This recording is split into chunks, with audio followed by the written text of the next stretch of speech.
3, 2. All right, we should be good to go.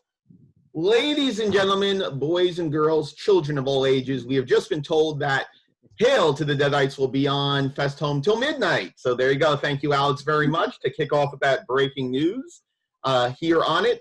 I am JK, the features programmer, and welcome to our final Q&A for this evening as part of the 5th annual Puff. And I am joined by my co-moderator, another swell member of this programming team. Introduce yourself, young man. Hi, guys. My name is Matt. I'm a Puff programmer. It's my first year with the festival, and I'm having a lot of fun so far, and I'm really happy to be here. Well, this is a fantastic way to fill out the evening, no matter where you are here in the good old United States or up north in Canada. We are honored, we are absolutely honored to bring in a swell bunch of folks who have come together, some to create, some to collect, some to adore, and some to tell their stories here with Hail to the Deadites. And let's go around and let's, as always, before we do this, thank our sponsors, thank those who are watching, and thank you folks out there for a part of this right now. But ladies first, as always, Miss Bree, welcome to Puff. Tell us how you're involved with this project. Hello. I won a contest in 2012 as a promotion for the remake that came out in 2013.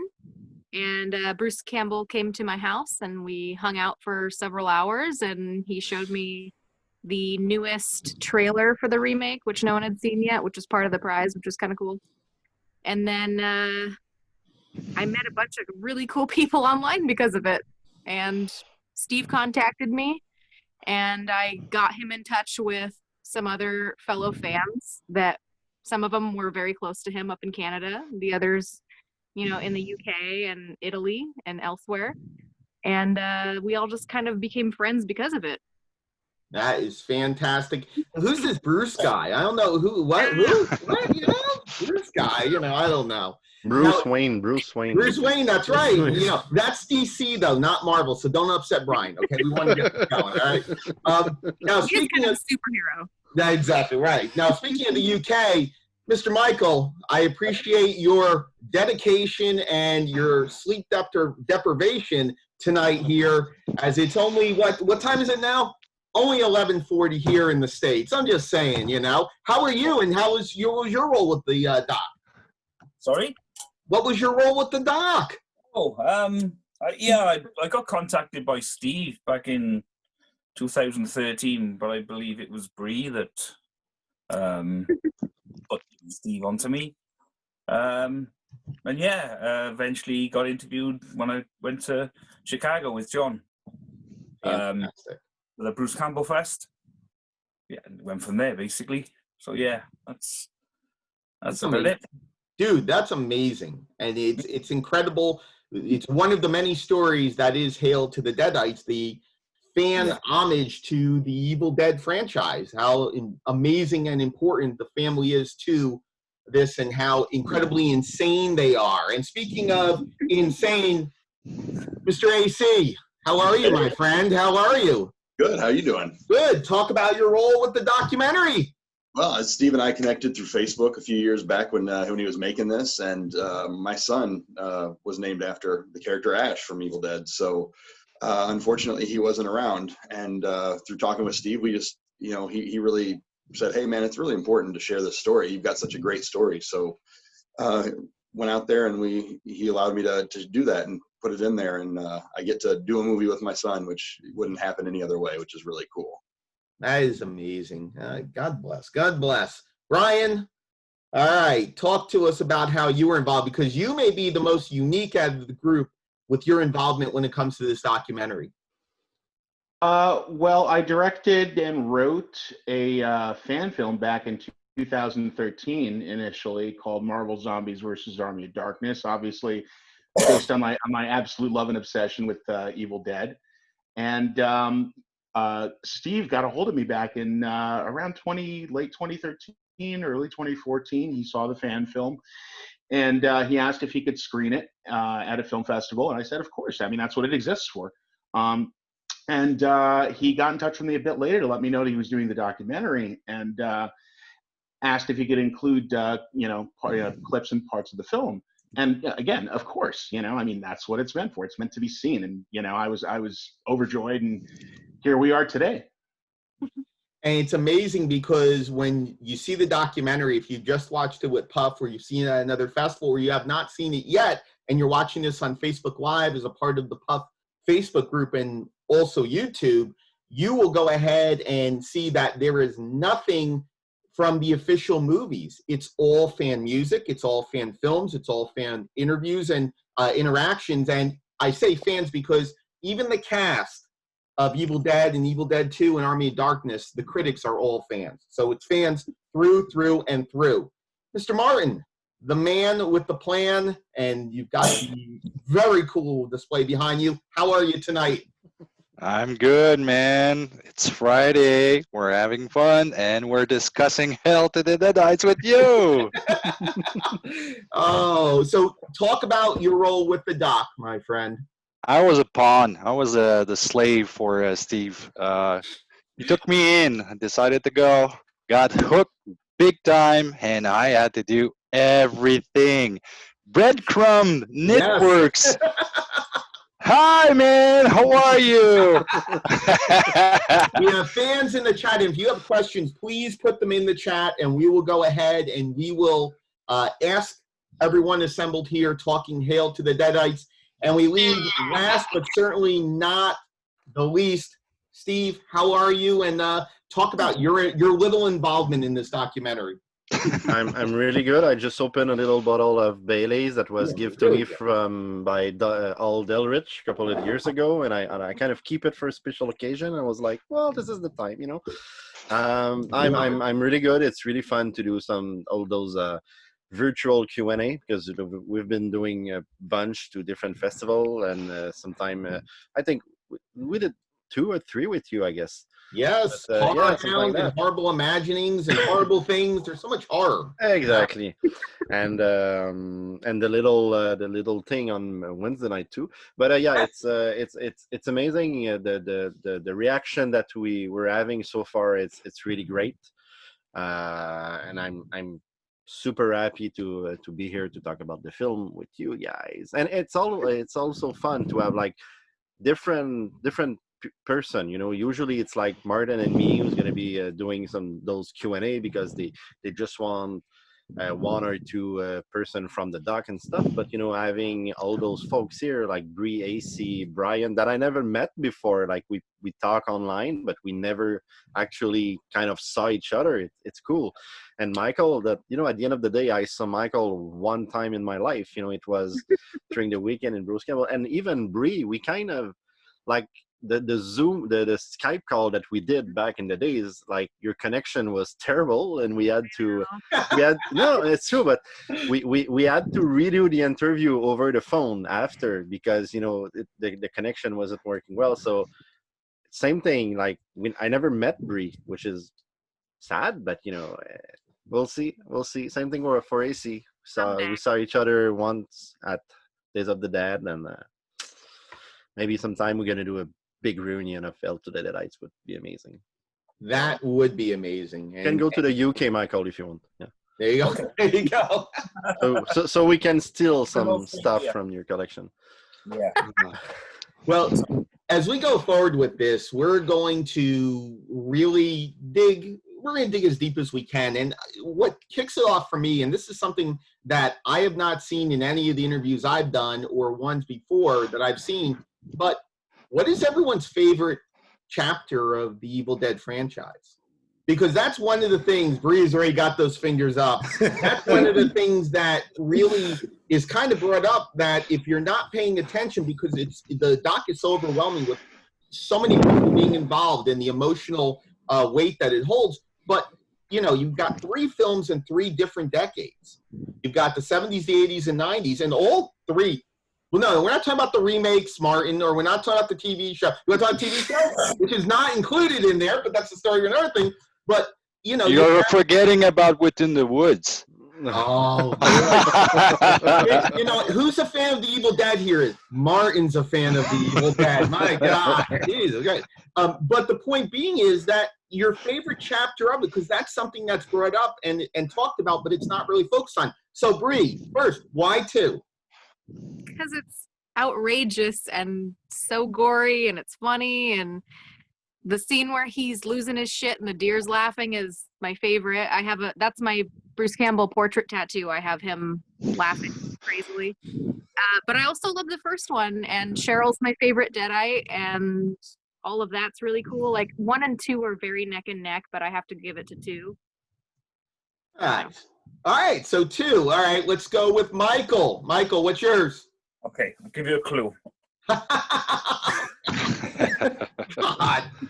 Yeah, it's part 1 because you know, I was 13 when I seen it when it first came out in 1983, and it just started it all. So part 1 easily, although I probably do think part 2 is a better movie, and part 2 has got my favorite scene of the entire franchise, the scene that Martin's daughter enjoyed, like with all the laughing and stuff. That's probably my favorite scene, but Evil Dead 1 for sure. All right. AC, what about you? This is like asking me which of my children is my favorite. Fair enough. I want to say 1 because you know that's where it all started. But in a way, I'm going to kind of be the oddball here and say Army of Darkness, because I feel like in a way that's where, you know, Ash really, you know, he kind of got it, so to speak. You know, he kind of came into his own and really started being that sort of, you know, ass kicking, you know, badass catchphrase spouting guy we all know and love. You know, 2 was great. You know, you can't discount like the physical comedy of Bruce in 2, but there's no good way to answer this question. All right, fair enough. That's why we'll throw it over to Brian. What about you? You know, when I was a kid, it was Army of Darkness, and it's because that's how I got introduced to it. I rented it as soon as it hit Blockbuster shelves, and I you know, immediately went out and rented it. And it was the poster artwork, it was the, you know, it was the trailer. It just looked like the most fun, badass horror movie that anyone could ever want to see. And I was getting into horror at that age, so it really kind of popped my cherry, along with like Hellraiser 3, believe it or not. At the time, I was like 11 years old or something. And but as I got older, it was Evil Dead 2, because for me, it's like Back to the Future. Like everyone when they're a kid, they like Back to the Future 2, and as they get older, they switch to Back to the Future 1 if you grew up in that timeline. And it's the same thing with Evil Dead for me. So Evil Dead 2 was like, holy shit, this guy's really giving it. Everyone's giving it their all, behind the camera, in front of the camera. And it's not this studio production, and it's it's absolute creativity and absolute insanity. That's hands down my favorite. It's so interesting. Before I get to Martin and Steve and Matt, it's so interesting because for me, Evil Dead 1 is the one that stands out most for me because of my childhood. And I can remember being there with my friends watching a VHS copy of it, and then walking my friends home at night, and it's all foggy, and you're wondering when the vines are going to come through the fog to take you in. And that's something that's always stuck with me, even being, you know, a kid that's so young, you know. And that was an era of the 1980s where horror was so prevalent. People consider that to be the greatest generation of horror that was ever made across the board. So seeing something like Evil Dead, which, you know, at such a young age really, really impacted me. Martin, what about you? Evil Dead 2 all the way. All right. I mean, like AC said, it's kind of hard to choose from all the movies, but Evil Dead 2 is a more polished first part, you know? Okay. And that's why I decided to show that one to my daughter first, because let's face it, if I show her the first one, it's going to be kind of scary because there's no humor in it. Well, not as much as Evil Dead 2 and Army of Darkness. But yeah, the second one's my favorite. All right. Steve, what about you?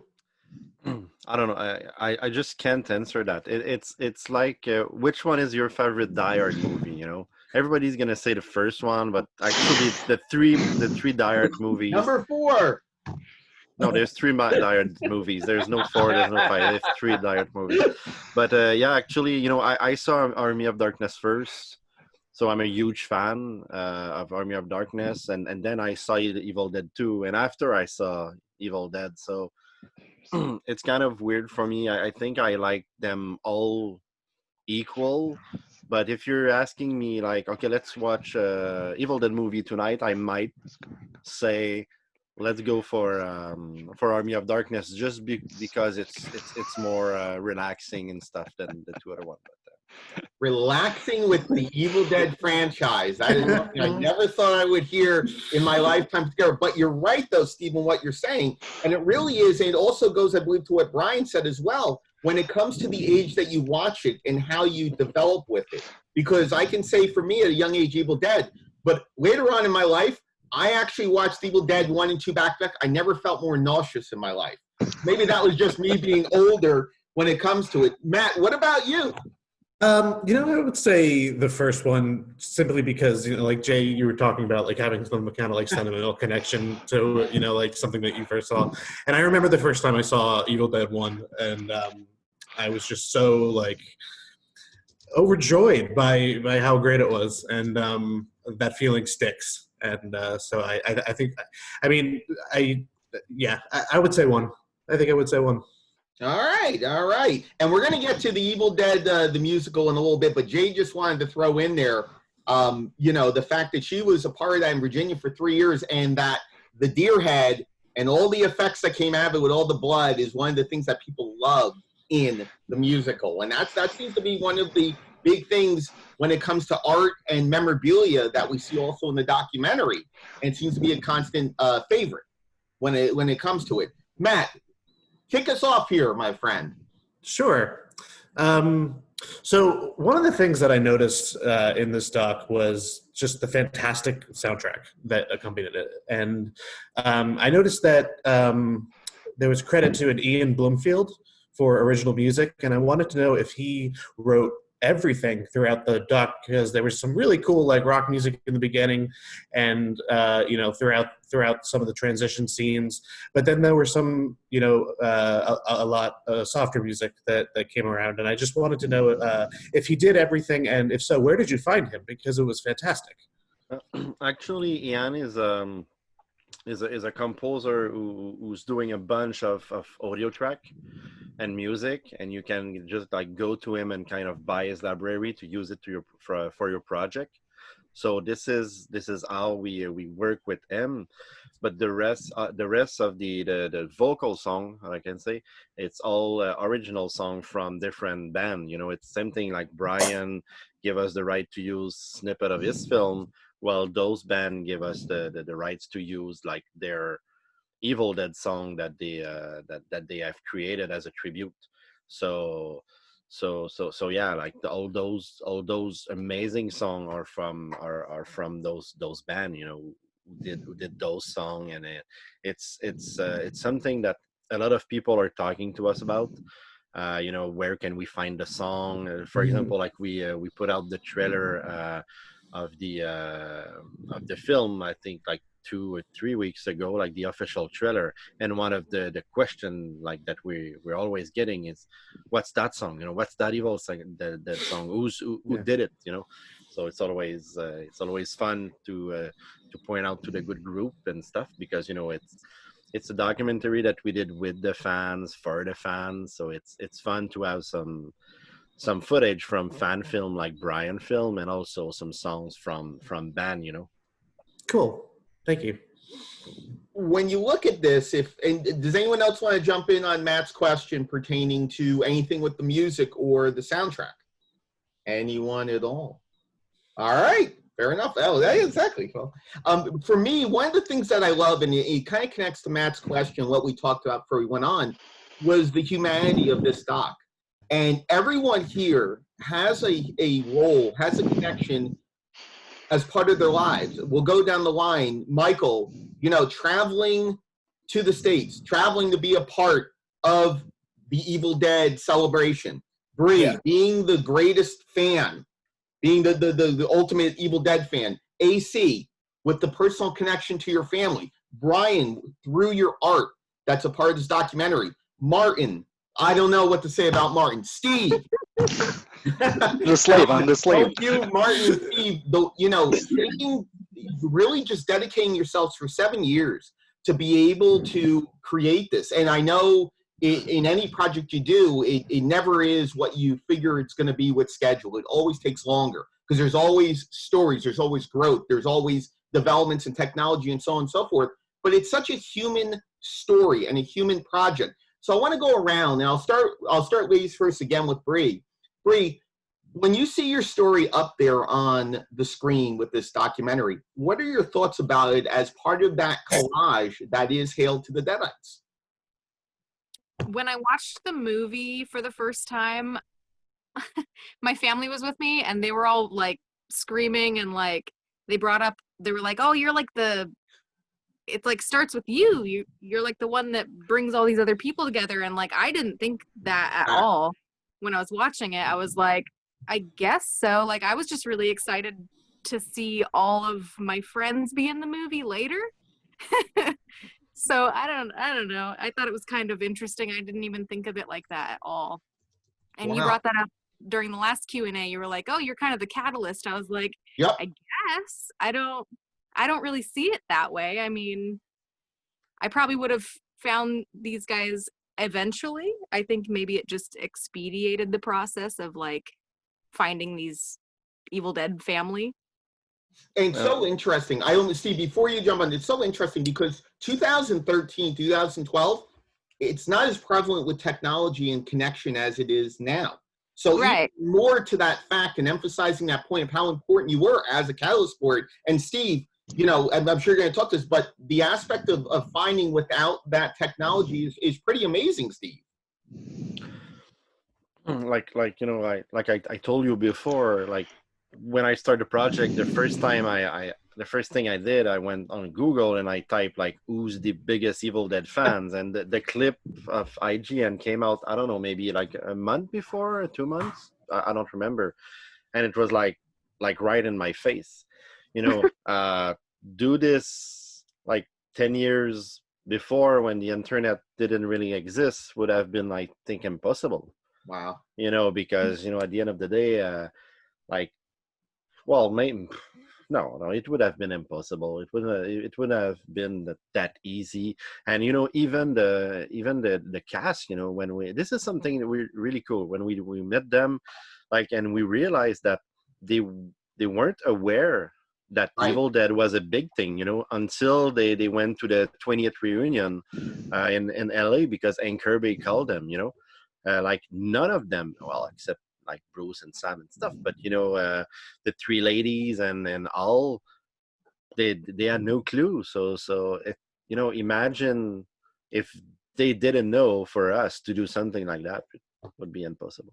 It's incredible, you know, the way you talk about it, adjusted to the cast, because that's one of the things I really love about the cast interviews, is that honesty that, you know, they really had no idea. And then they come to these conventions and there's people lined up around the block. And I mean, I work with Horror Hound, Steve, and I mean, that convention center is massive. So imagine all the people that are in there in homage during that celebration of part 1 and part 2. It's insane. AC, let me shift over to you, because I mean, you may have the most emotional of all the stories, in my opinion, because of the circumstances, if you'd like to talk about it. Yeah. I mean, you know, I named my son Ash because of, you know, we knew he was going to have some issues. He was born with a condition called hypoplastic left ventricle. Basically, without going into a long spiel, he was born with half a functioning heart. He had to have these surgeries, and you know, any kid, we assumed, is, you know, he's going to survive. He's not going to, you know, have any problems, which is what we all had hoped.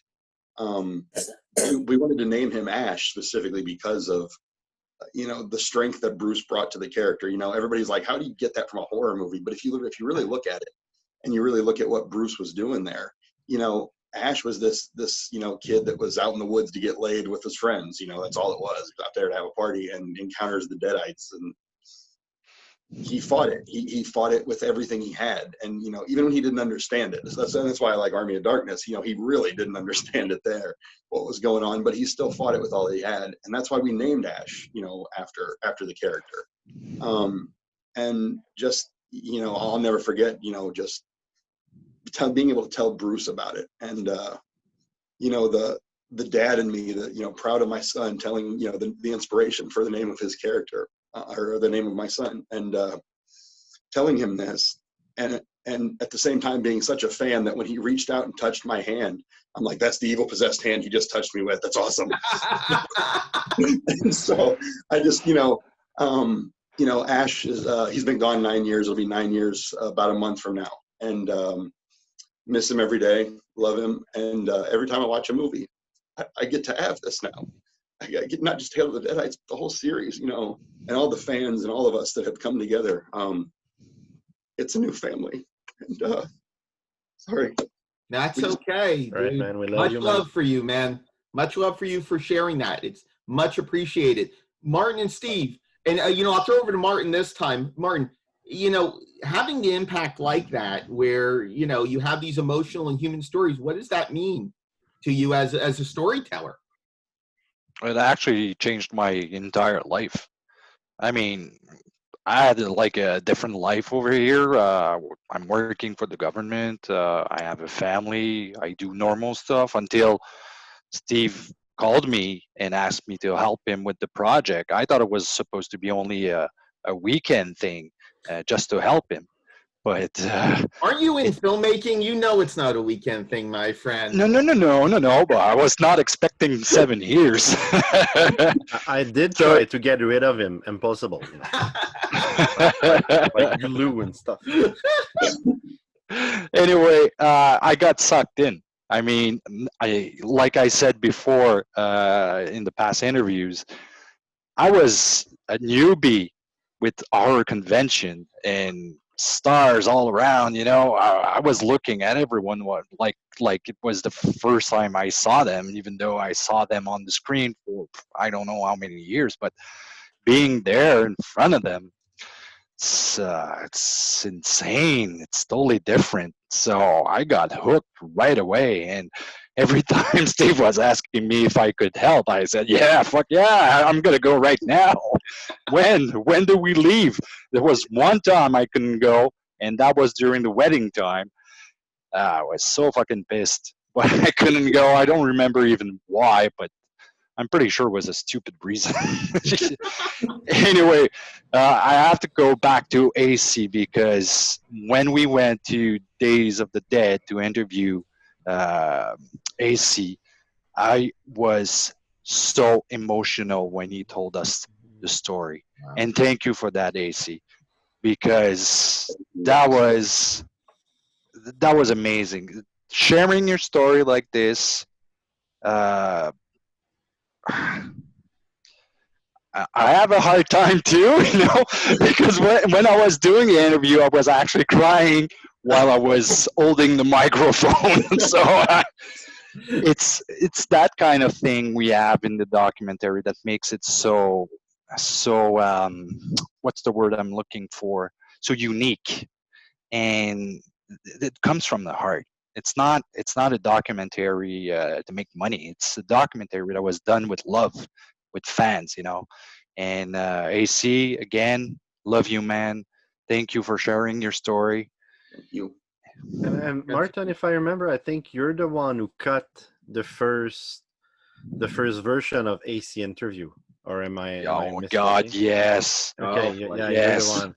Yeah. And every time I was going through it, I was crying like a baby. So yeah, it's very emotional. Wow. And this is one of the great things about this kind of Q&A is that there's so many different walks of life. And Martin, I didn't even bring up the fact that it's brought up in the doc that your first trip to the States to the horror conventions. And we'll get to that. But Michael, speaking of travel, talk about you. I mean, your journey, literally the journey that we see in the doc. Yeah. Obviously, I would have liked to have gone anyway, but I kind of went more for John because I'd already met Bruce Campbell twice. I met him back in '99 and 2004, I think it was, something like that. But John came up with this idea, and I was about to message him back to say, like, don't be so stupid, like, I can't afford that. And I mentioned it to my partner, and she said, "Well, why not? You know, it's still 6 months to go," as it sort of explains in the documentary. That, you know, so I contacted John, and I said, "Well, okay, how are we going to save for this?" So, yeah, I mean, the thing is, Steve had already asked me to be in this, and if I remember correctly, it was Steve was going to try and send someone over to, you know, interview me here, Wales. But when I told Steve we were going to Chicago, it kind of, you know, he came up with the idea then of coming down to meet me and John and Emmanuel, you know, to film us there, so which I think became our sort of unique section of the documentary, I guess, the trip, you know, to Chicago. But yeah, it was. Well, I'm so glad we did it. Like, you know, I mean, like I said, I'd met Bruce before, I'd met the ladies before, Evil Dead 2 cast members I hadn't. I met Ted Raimi a few times.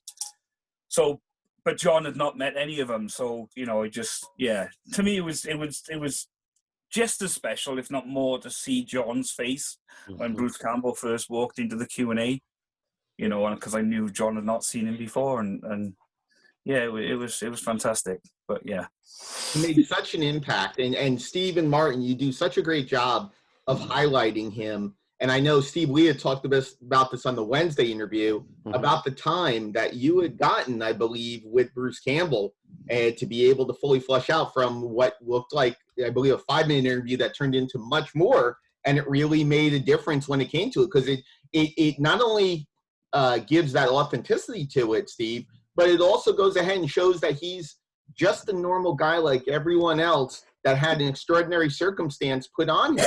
And I think that's really an incredible storytelling point, to be able to have that and show that they're all just regular people, even though they are idolized the way that they are. I mean, how important, Steve, was it to have that Bruce Campbell and that connection all through?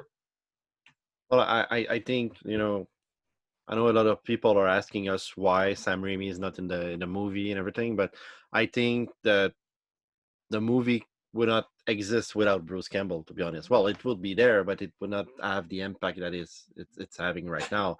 I think, you know, the success of Evil Dead is mainly because of Bruce, because of of his acting, of course, in the film. But why are you guys laughing? What did I say? Martin's giving the surprise face of a lifetime. Of course, Bruce Campbell is a big part of the success of Evil Dead, but it's Sam Raimi who made it. No, Yes. wow.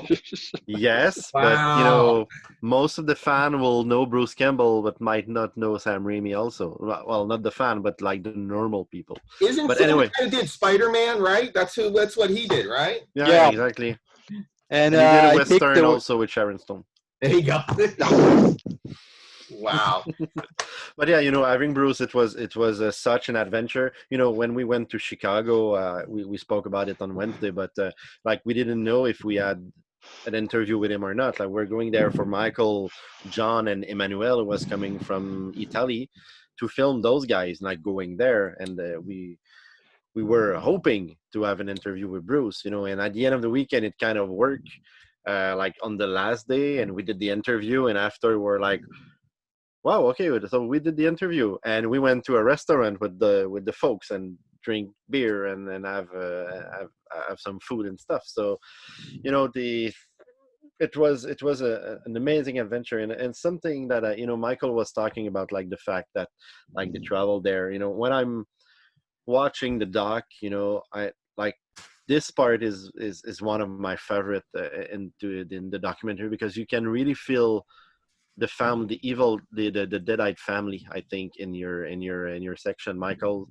You like, we see that like you guys did a long road to be there, and that like your weekend was like more than amazing for you guys, and like having the chance to cut this on camera was amazing. You know, when I'm watching the doc again now, sometimes I'm just gonna go and watch this last part with you guys, and I'm like, well, like, yeah, this is a really freaking cool family, you know.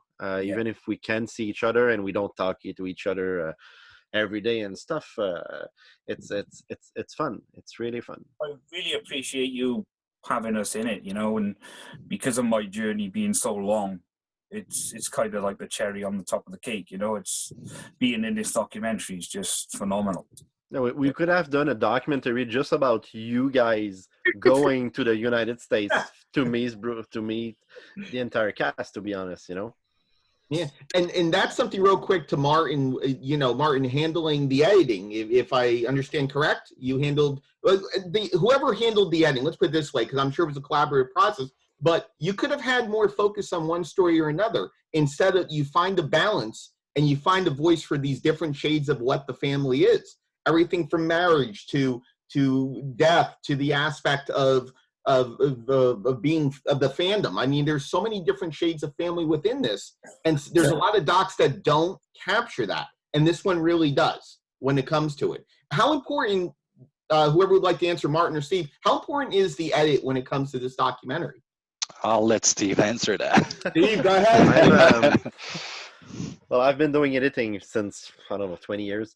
But for me, when I'm looking at the documentary, I like to have a good rhythm. I like to have some breaks sometimes. Sometimes you're going to watch a doc and it's going to be an hour of 45 of people talking. Like it's just like eating information. And at the end of the doc, you're like, okay, I watched something, I liked it, but I don't remember most of the part because it was just like people talking. So, the goal was to do a documentary with the fans and also to see some kind of the joy of doing those kind of road trip and going to convention and meet people also. So for me, like the little break in the movie where you can see only the traveling and some songs playing and stuff, it's super important. And the way that we came to that, I actually asked, I think it's 5 or 6 of my friends to kind of edit a little part on their side. So and the goal was not to like don't give me a super tight segment of 3 minutes. You can just edit something. It can be 9, 10, 11 minutes, I don't care, but just I don't want to see like this section from the beginning to the start, and then I took everything and I kind of mix and match everything together. But it's not like you're shooting a feature film. There's no script at the end of the day. Like know that you're going there and you want to see that, but something just happened. The wedding part just happened because we were doing the interview with Tom Sullivan, and Tom is amazing, and he we're talking to him about the fans, and he came up with the story that during the day there was a couple who got engaged, and I was like, oh crap, we missed that. So I went on this, it was at Cinema Wasteland, an amazing convention that I like a lot. It's small, but it's so cool. That I kind of post on the Facebook page, like about it, and I got a message from Andy, like Kevin's brother, who told me like, well, it was my brother. I filmed everything. I was like, oh my god, this is so good.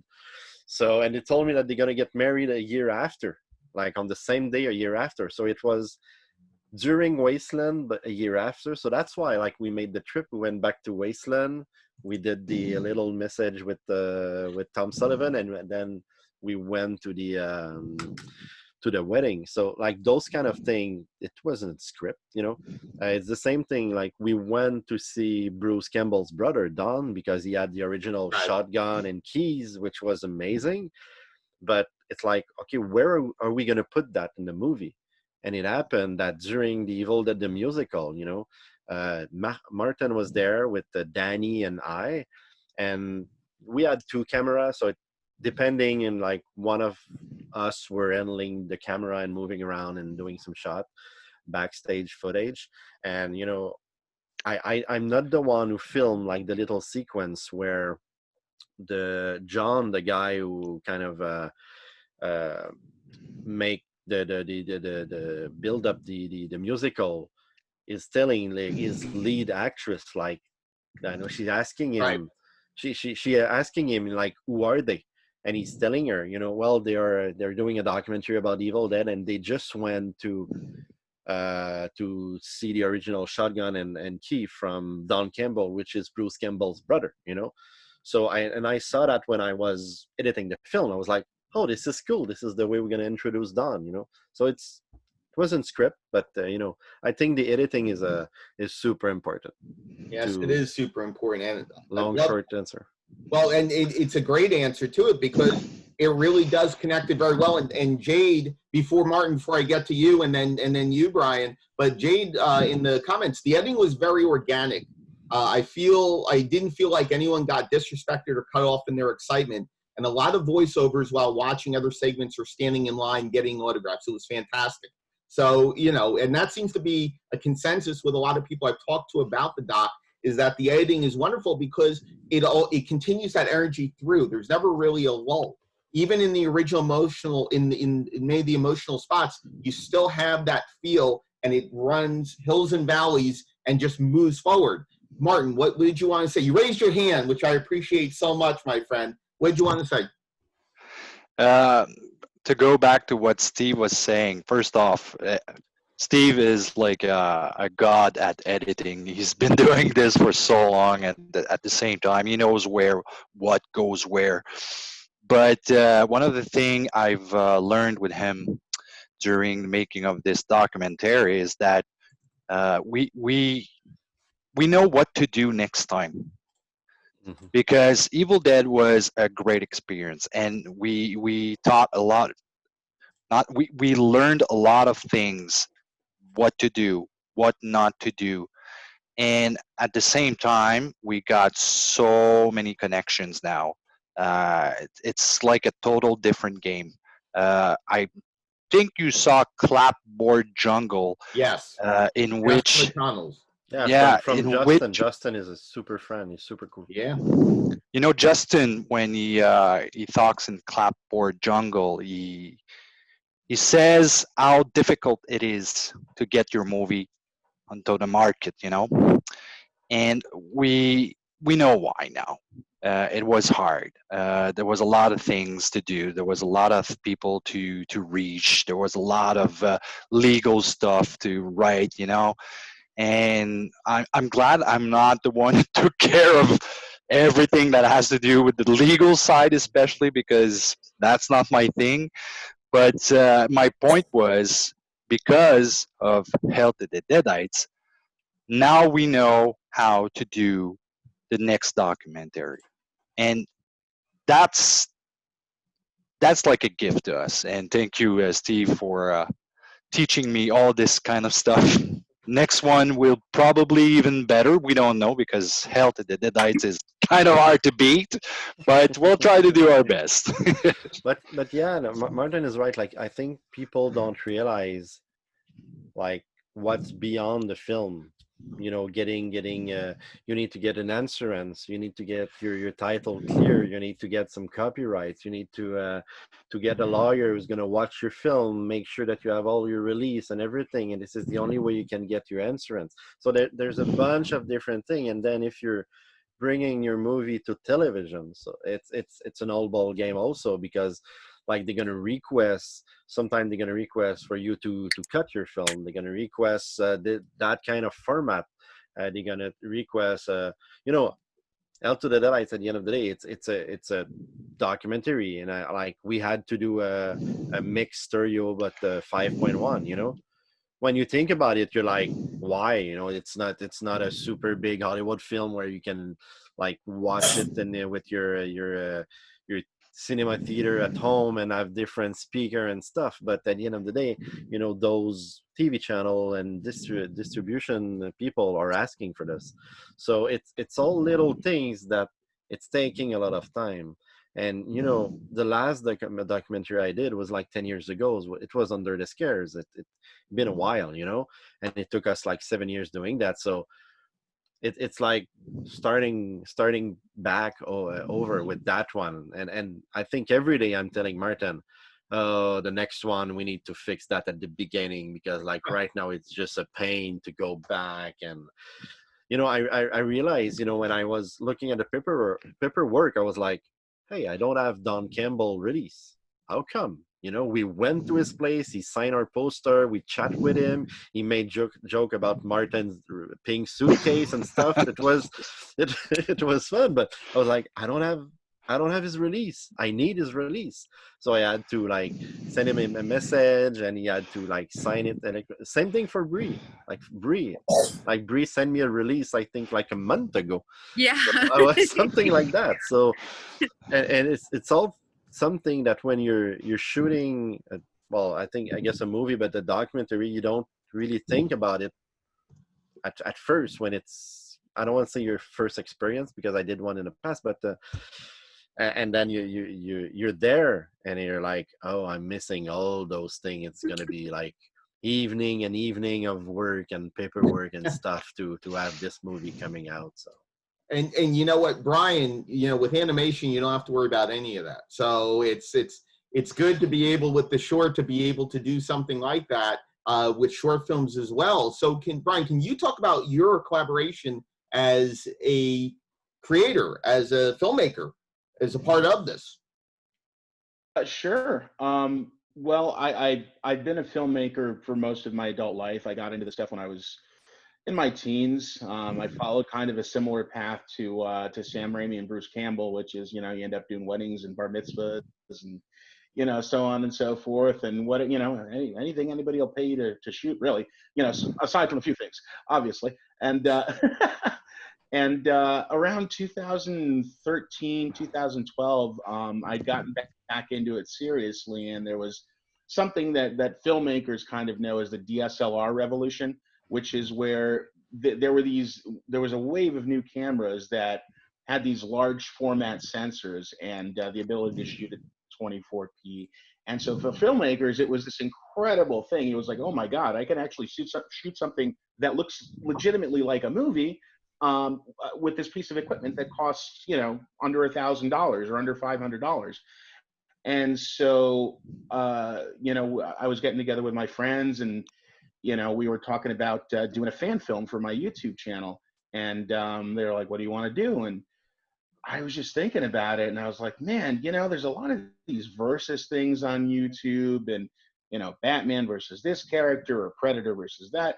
And YouTube is this sort of like breeding ground, kind of Wild West for insane ideas. Like if you can think about it and type it, there's a video about it on YouTube. So I just thought it'd be the coolest thing in the world to do a fan film in the Evil Dead universe, especially because I hadn't seen anything with Evil Dead, at all for so long. And, in 2013, I mean, it was gone since Army of Darkness, and nobody really believed that Bruce Campbell would ever come back. We all hoped, but we didn't really believe it would happen. And so I was like, it's not like, I felt a creative license to go, okay, you know what? We can do a fan film, and I don't think people are going to beat the shit out of me if there's a new Ash, only because there is no Ash right now. And it's like I want to have fun. Let me have the most amount of fun as I can, and you know what? I'll take the lickings afterwards if they come. And so we set out and we shot this. I think the first one, Marvel Zombies vs. Army of Darkness, is an 8-minute fan film, and we got a crazy amount of good press from it, and we were even mentioned in the same breath as I think one of the MCU films that had been out at the time. I think one of the Avengers movies or something on a couple of websites and their headlines, and that's when Disney got a hold of us, and they're like, "Yeah, shut it down." Yeah, and I took it as a compliment. It's like, hey, you obviously think that that this is legit enough to fool people into thinking it's an official product, which is obviously it's not. It's just a fan project. It's just a labor of love. And I took it as a compliment, and we made a sequel fan film just for fun, and we went to the DC universe for that one. Just as sort of like, okay, you don't want us to do Marvel, huh? Well, nobody said we can't keep doing Ash, and that was the core of it. And it was just so much fun, and like just great to see how many. It's almost like Evil Dead fans came out of the woodwork when that fan film dropped, and there was just so much press surrounding it. And I was like, holy shit, Evil Dead is still popular. All my friends were like, who the fuck remembers Evil Dead? I'm like, I know my shit, all right? You do. And that's one quick thing before Martin, you jump in, and I know Matt's got some questions, but that's one of the things I love. I love the cosplay, that element of it. And you have a variety of different cosplayers, but you have ones that are specific with stories, which is important because you could have just made that a visual element of it to sell the aspect of it. But to have that scene, that sequence where Bruce is up on stage with all the different ashes and him just, the banter comes out of it is amazing. Martin, finishes up with this. First off, I want to ask something to Brian. Brian, Yes, knowing that the movie was seen by like 1 million people, did you actually make money out of this? Oh, fuck no. That was, Oh, yeah. no. And No. if Like, he what am I, would, some he kind of couldn't tell psycho it, I trying to guess. make money off someone else's IP? What's that? I said, if you would have make money, you will not say it out loud right now. Exactly right. I would never. No. My heart to God. It's when you do projects like this, it's like when you're in school, right? You're a kid and you're drawing, and you're like, hey, check this out. You show one of your friends the drawing, and they're like, oh, that's pretty cool. And it's sort of the same thing. It was like it made me very happy to just be able to do it. And the funny thing is we never monetized the video from minute one. There was never any ads on it or anything like that. And that's what kind of blew my mind why it was taken off, is because there's all these other fan films that were going on and they were making money. And I'm like, dude, I just sunk my own money into this and I'm not making a dime off of it. And you guys took me down, and I was hurt. I was a little hurt, but it's okay. It all worked out. But all the discussion about the fan film, lately there's a bunch of crowdfunding about fan film. Oh, a bunch. So Friday the 13th. Look at that one. Friday, like Never Ike Alone and stuff like that. I don't know that I necessarily agree with those practices, but it's not my place to say. And But that's a conversation for another time, though. Martin, finish up with what you got to say. Yeah, I just wanted to get back to what Steve was saying about all the papers and everything. It took what 7 years to do Under the Scares, Steve? 4 years, and then 7 years for Hell to the Deadites. But this time it's not going to take 7 years for the next one. The next one is gonna be ready in April 2021. Wow. And what I wanted to say is that because of what we learned during the making of Hell to the Deadites, is that in my case, I'm working on the second one. Well, the second one, the one after Steve new documentary. I'm working on the second one, and I've learned so much that I know what to do now. I'm getting the contacts. I'm contacting everyone. I'm making sure I have all my resources. I'm going to prepare all the papers we need right now, and with the COVID thing happening, it gives us a lot of time to do it, because I have to work from home. Then it gives me like 2 hours more every day, because I don't have to go take the bus to go to work. So I got, there's so many things I can do now. There's time to work on documentaries, and it's kind of cool because Steve needs a lot of help. So I'm there to help him whenever I can. So yeah, that's what I wanted to say. It's like a parenthèse in French. Well, that's one thing, when it comes to it, Martin, with the COVID thing, we would not be all together right now. It would have been screening in a theater, and it would have not been the way it is now. Maybe festivals after that will change, but right now it is. Matt, what's the next question for you? Yeah, so segueing from what we were just talking about fan films, that's really like my favorite part of Evil Dead in general, is just what it inspires, like the musical, the fan films. And in the doc, I was so intrigued by the claymation Evil Dead that is featured. And I was just wondering, where did that come from? And how did you find it? Because it's really interesting. Internet. Well, to be honest, I kind of look online, watch on YouTube channels, and find some stuff. I'm pretty sure maybe Michael or John or maybe Bree or Elise sent me a message one night and told me, hey, have you seen this fan film, or this is a list of fan film. For example, for the song, John sent me 2 CDs, like, because he's been collecting all those Evil Dead songs from different band, and he sent me the CDs at home. So like I didn't really have to look for it because like it did the work for me. But at the end of the day, regarding this specific clay motion whatever film, I guess I guess I just found it on YouTube and I contact it is the artist is Lee, I guess, if I remember. So I contacted him The and he was like, Hardcastle? yeah, exactly.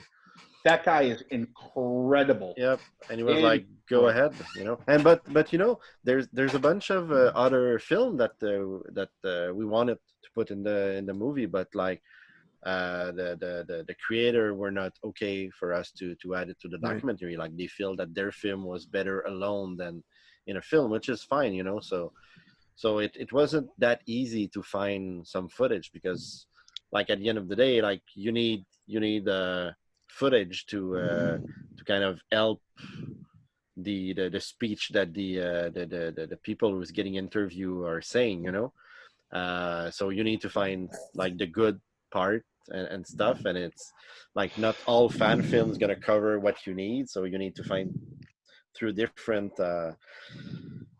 different fan film, and yeah, some didn't want us to use it, which is fine. Same thing for the music, but at the end of the day, I think what we have so far, it's really solid. And Jade is asking on the chat, it would be amazing to have some kind of extra on a DVD or Blu-ray or something. I don't know. Yeah, it would be amazing. I don't know if it can happen, but I know that like pretty soon we're gonna start after the festival circuit is kind of done. I think we're gonna start to do on the Facebook page some like kudos to like the fan film that are in the film, the band that give us their song and everything. So like people can know about all those, because we're always getting a lot of questions about it. You're more than welcome to share my fan film, Steve. I'm more than happy for you guys. Yeah. And you also did another one pretty cool about is it Terminator versus Jason Voorhees or something? Yeah. Sarah Connor? Sarah Connor versus Jason Voorhees. Yeah, we were doing all these crazy mashups for a while. And for me, it was just like doing filmmaking weightlifting, just kind of getting my stretches in. But we did a few. We did that. We did Ash versus Lobo in the DC Dead, where we brought Ash into the DC universe. And I feel like we've done maybe one more, but I can't remember. If anyone wants to check them out, they're available at youtube.com/WTFLOL82. Both of the Evil Dead fan films that I did. And hey, like 30 minutes worth of unofficial Evil Dead fan films. Nice. For those who want to check it out. It seems within the documentary there is a ton of exposure for a variety of different art forms. Everything from collectors to films to the aspect of the cosplay, and it gives a wonderful mosaic of what's going on with it. Matt, we're coming up on it. We've been on this for quite a while, and it's been fantastic as we wrap up day one of the Philadelphia Unnamed Film Festival. Matt, what else we got? I got one more question, and it's a pretty simple one, but I assume you must have interviewed so many Evil Dead fans at these conventions, and picking the ones to appear in the doc, probably was challenging. But I wanted to ask if there was one that was the most memorable that wasn't included in the doc for any sort of reason.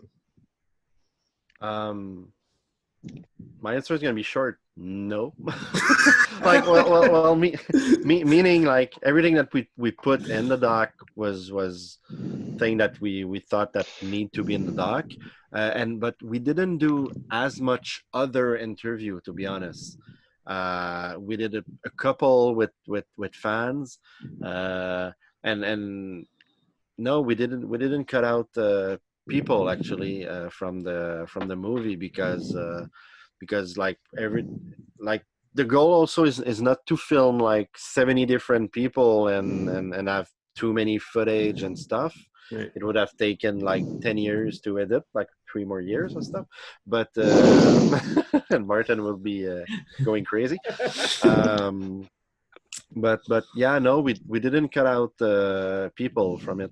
There's one guy that is telling me that we filmed him in Chicago, but I don't remember. But Martin does. I think I was not there when you guys filmed him.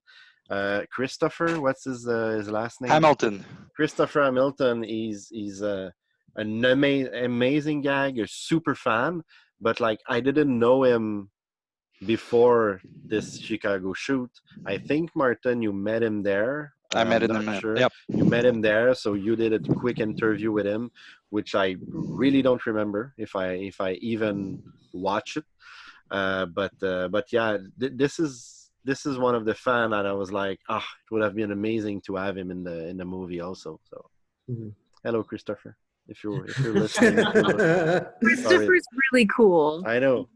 I love Christopher. That's He's why we gave him the hello here on the Facebook Live interview. We are wrapping this up now, folks. It's been a fantastic to be able to screen Hail to the Deadites as a part of Puff. And everyone on here, I'd like to thank you so much for jumping on with Matt and I to talk the documentary. And we got into a lot of areas I didn't think we would. And that's a testament to the amazing people that are a part of this. So as we go around, any closing thoughts on the documentary or the fest run or Steve or Martin or, whatever it might end up being? And again, we'll go ladies first. Go ahead, Bree. Close us up. I guess I'm really excited to see if there's any bonus features. Ooh. There will. I think 2 or 3 days ago, I kind of opened an old version of the movie, and on Adobe Premiere, and I start looking at it. I was like, oh, this is all thing that I cut out, but it's like the from what people are saying. But this is cool. I should put this like together so to have an extra feature. Of course, I want to have the entire interview with Bruce Campbell. Because it's 17 minutes and he's saying, I'm always telling people that like Bruce is Bruce, he's always goofing around and stuff. I think like maybe Bree, you saw him in another angle when he came to your place, but like we didn't expect him giving us such an interview, such a personal interview when he did it with us. We were like, I don't know if this interview is going to be a mess because he's going to goof around all the time, but he really told us some personal stuff about how he was a fan himself of people, of like other celebrities like William Shatner and who's his favorite actor? Steve McQueen. Thank you. There welcome. you go. I was like, whoa. But yeah, like all those kind of things that were really, really special. So I think like this need to be in the extra of the future Blu-ray DVD release of the movie, which I guess gonna happen in 2021 because it's the 40th anniversary of Evil Dead. So, kind of matching. Fantastic. Michael, what about you wrapping this up? I'm not sure. I'm too tired to think of anything to say. Just that's a screen used costume by the people next to me, so that's just an interesting fact. I haven't got anything else to say, really. All right. Fair enough. Brian, what about you?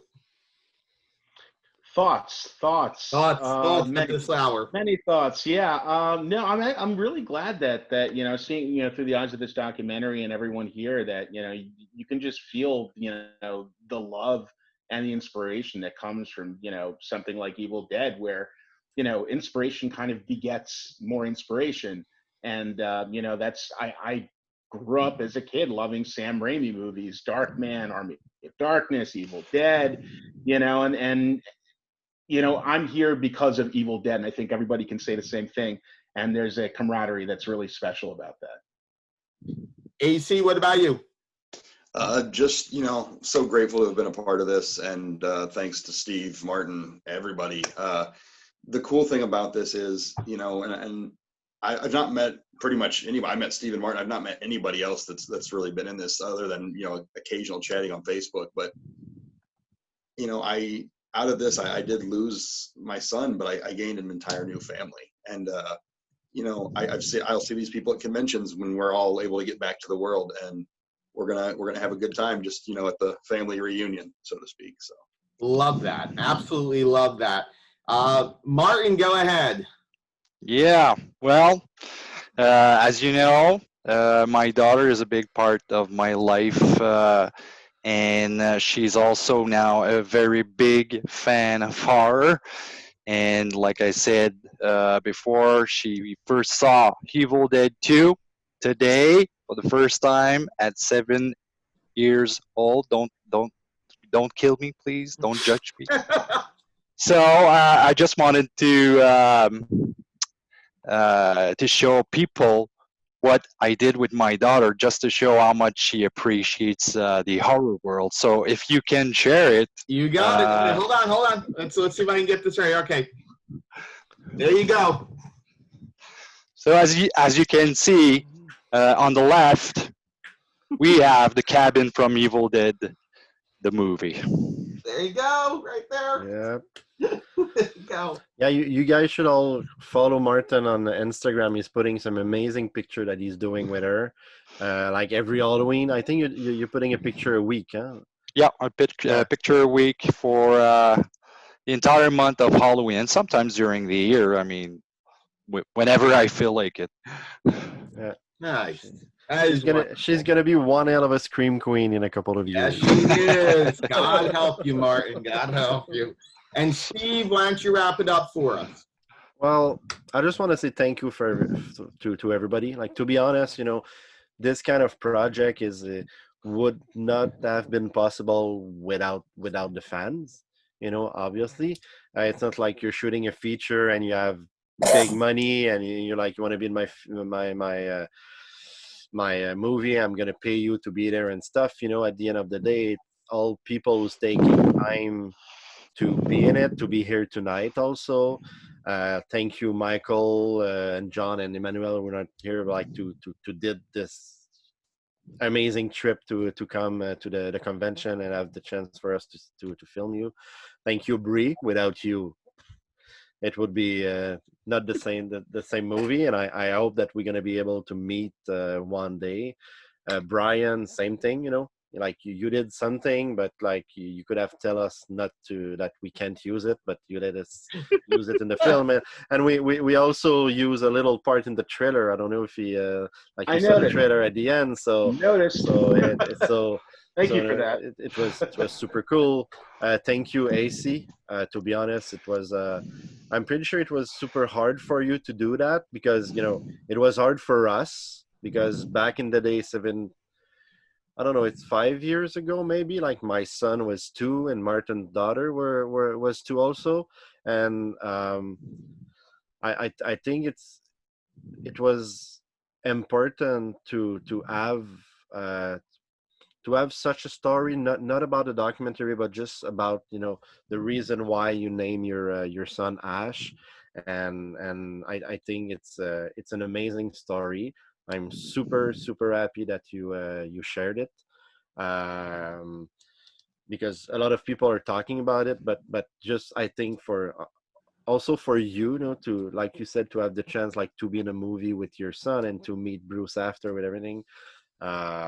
It's quite a story. I thank you for that. I think you're an amazing person. I've been following you since a couple of years, and yes, when this COVID shit is gonna be done, it would be amazing to go to focus on one convention and go there. I don't know, maybe Jay can all invite us at Horror Hound, something like that. I don't know what you're talking about. I don't know what you're talking about. I have no idea. Nope. Yeah. But thank you, Matt and Jay, also to have us at the festival. Our pleasure. Yeah, we're so happy we're here. Really happy. I never met you, Matt, before, but thank you. And Jay, you're always being super kind and amazing since the first time we met at Fantasia. Yes. In a bar. In a bar. Always in a bar. Every good story starts in a bar. Or in a house with an evil book and a group of friends. It could be any of that. Or on Craigslist. Or Craigslist. Wow. All right, we're not going to go into those kind of stories, folks. And Michael, I'd like to thank you for being thank you. time. Thank you, my friend. And everyone here, thank you so much for being a part of this. And we've gone quite a while with this Q&A. It's been worth every second because there's a lot of love amongst this group and this community of Deadites. And Matt, I thank you. Bree, Brian, AC, Martin, Steve, Michael, and everyone else watching out there and all the great people involved. As we are here at the Philadelphia Indian Film Festival, we thank you for being a part of day one. Come back tomorrow to the festival for day two, where Matt, I don't know if the finger's pointing in the right direction, Matt will be taking the reins for, exactly, Bree, exactly. We'll take the reins for the Short Blocks International Local Horror Bazaar, and of course, our amazing feature from Korea, which it's too tired for me to even tell you the title. You'll have to check it out tomorrow. For me, JK, and everyone else here as a part of this and all the great guests, thank you so much and have a great night and check out Puff tomorrow. We appreciate it. Thanks, have a good guys. night, everyone, and thanks very much. Thank you. Bye. Bye.